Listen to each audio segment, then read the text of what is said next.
नमस्कार बच्चों। तो चलिए, स्वागत है आपका कक्षा 9 की एक और नई वीडियो में। तो इस पार्ट में हम लोग 1.2 प्रश्नावली 1.2 के बारे में पढ़ेंगे। इससे पिछले वीडियो में हमने प्रश्नावली 1.1 को अच्छे से कवर किया था। चलिए, तो इसमें पहला क्वेश्चन सत्य सत्य से है, ये हम ऐसे ही बोल देंगे। बोला है कि पहला कि प्रत्येक अपरिमेय संख्या एक वास्तविक संख्या होती है। तो ये सही है। प्रत्येक अपरिमेय संख्या हो चाहे परिमेय संख्या हो, वो सभी वास्तविक संख्याएं होती हैं। ठीक है। तो कारण क्या लिखोगे कि हाँ, लिखेंगे इसका उत्तर कि हाँ, अपरिमेय संख्या वास्तविक संख्या होती है, क्योंकि वास्तविक संख्या सभी संख्याओं का संग्रह होता है ना।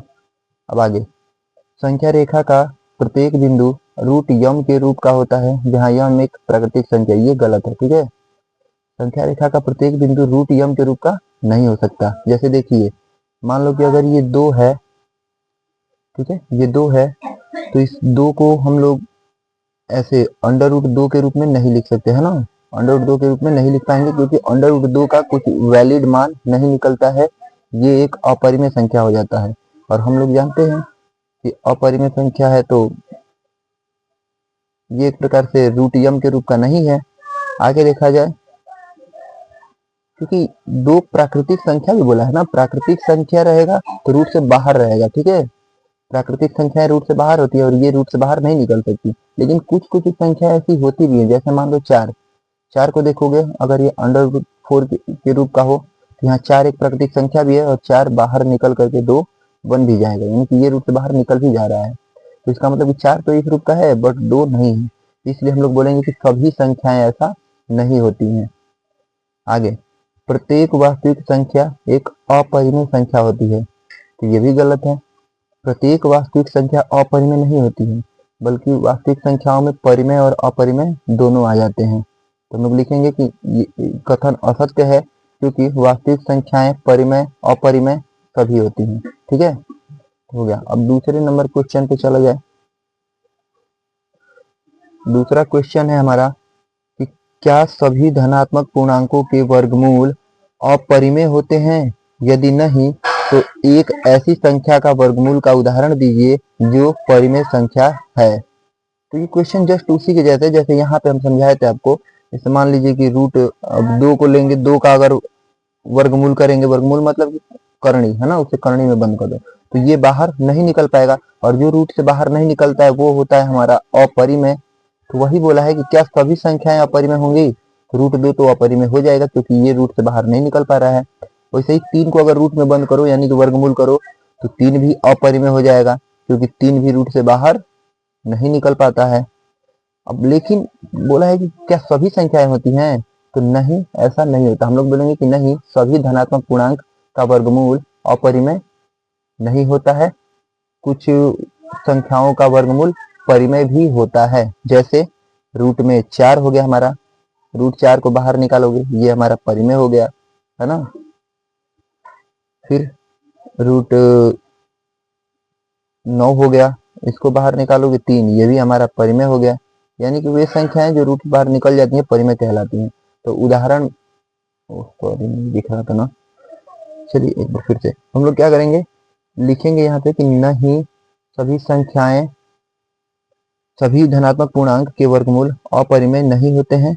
कुछ संख्याओं के वर्गमूल परिमेय भी होते हैं। उदाहरण एग्जाम्पल के तौर पे आप लोग लिख सकते हो, एग्जाम्पल के तौर पे रूट में 4। अब रूट 4 देखोगे तो बाहर निकल के 2 बन जाएगा, तो ये हमारा क्या हो गया है, परिमेय, है ना। ऐसे ही रूट 9 भी है, बाहर निकल के 3 बन जाएगा, ये भी हो जाएगा परिमेय। रूट 16 भी है, ये बाहर निकल के बन जाएगा 4, ये भी है परिमेय। इस प्रकार से सभी पूर्णांक अपरिमेय नहीं होते हैं। सभी पूर्णांकों का वर्गमूल अपरिमेय नहीं होता है, कुछ पूर्णांकों का वर्गमूल परिमेय भी होता है। चलिए, तो अब चलते हैं तीसरे क्वेश्चन पे। तीसरा क्वेश्चन हम बोला है कि दिखाइए कि संख्या रेखा पर रूट 5 को किस प्रकार निरूपित किया जा सकता है। यानी कि रूट 5 को संख्या रेखा पे निरूपित करना है। रूट 5 क्या है, एक प्रकार का अपरिमेय संख्या है। तो इसे संख्या रेखा पे हम लोग कैसे निरूपित करेंगे, चलिए देखिएगा अच्छे से।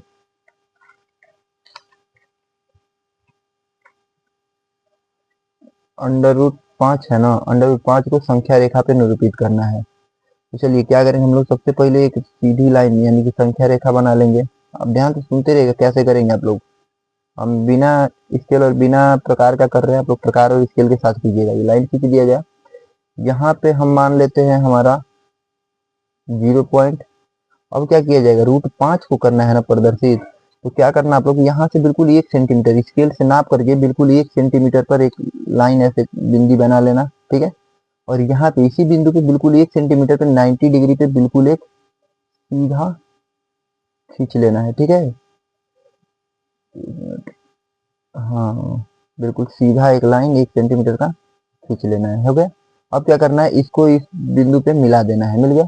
अब एक बात बताइएगा, यहाँ से लेके यहाँ इस बिंदु को मान लीजिए ए और इसको मान लीजिए बी। अब एक बात बताइएगा, ये ओ ए के बीच की दूरी 1 सेंटीमीटर, क्योंकि हम बोले थे 1 सेंटीमीटर नापने के लिए। और ये वाली जो रेखा है इसकी लंबाई 1 सेंटीमीटर, क्योंकि हम बोले थे इसको भी 1 सेंटीमीटर मान लीजिएगा। तो ये भी 1 सेंटीमीटर है, ये भी 1 सेंटीमीटर है, और ये बिल्कुल लंब रहेगा, यानी कि 90 डिग्री का कोण बनाएगा। तो जब यहाँ 90 डिग्री का कोण बनेगा तो यहाँ पे पाइथागोरस प्रमेय लग जाएगा। और पाइथागोरस प्रमेय के अनुसार हम लोग जानते हैं कि कर्ण का जो स्क्वायर होता है वो क्या होता है, तो कर्ण का स्क्वायर बराबर लंब का स्क्वायर प्लस आधार का स्क्वायर होता है। लंब हमारा 1 है, तो 1 का स्क्वायर प्लस आधार हमारा 1 है, तो 1 का स्क्वायर 1 का स्क्वायर 1 प्लस 1 का स्क्वायर 1, यानी कुल मिला के 2। और इधर से यानी कि कर्ण का स्क्वायर बराबर 2 हो जाएगा, तो कर्ण बराबर कितना हो जाएगा, तो √2 हो जाएगा।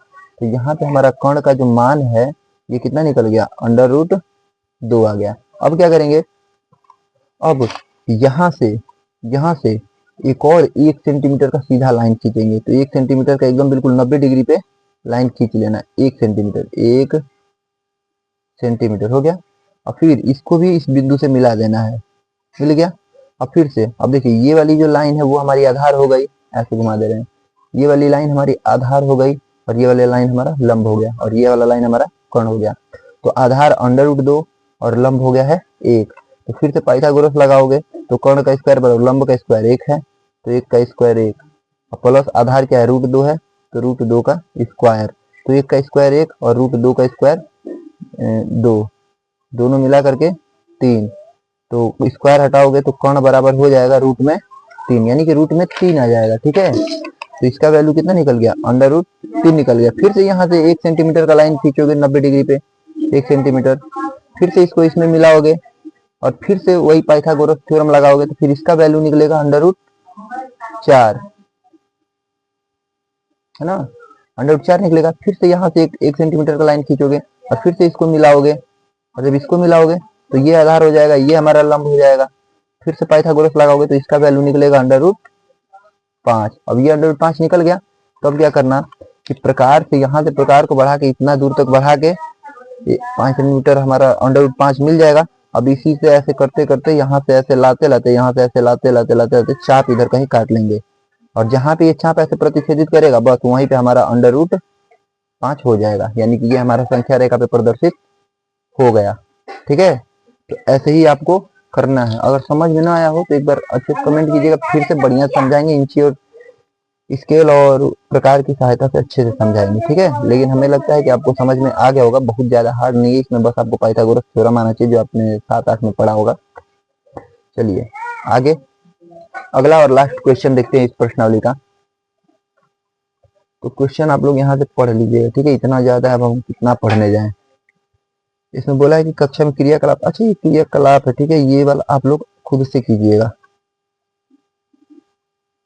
तो ये वाला आप लोग खुद से ट्राई कीजिएगा, क्योंकि ये परीक्षा में आने वाला एकदम नहीं है, बिल्कुल ही नहीं है। ये बस क्रियाकलाप के रूप में दिया हुआ है, क्रियाकलाप है यानी कि बच्चों को ऐसे एक्सपेरिमेंट के तौर पे बताना होता है, कराना होता है क्लास में, ठीक है। तो चलिए ये वाला प्रश्नावली बस इतना ही था। अगर आप लोगों को इसमें सबसे मोस्ट इंपॉर्टेंट क्वेश्चन ये क्वेश्चन नंबर 3 था, है ना, जो कि थोड़ा नया नया लग रहा होगा आप लोगों को। बाकी इधर का सब तो सही था, इधर का सब तो वही था, आसान आसान क्वेश्चन था, कुछ था नहीं खास। प्रश्नावली 1.3 में कल हम लोग पढ़ेंगे, 1.3 में कुछ हो सकता है कि अच्छा अच्छा क्वेश्चन आए। तो चलिए तब तक के लिए चैनल को सब्सक्राइब कीजिएगा और बताइएगा आप लोगों को कौन सा पाठ समझ में अच्छे से आया, कौन सा नहीं आया। धन्यवाद।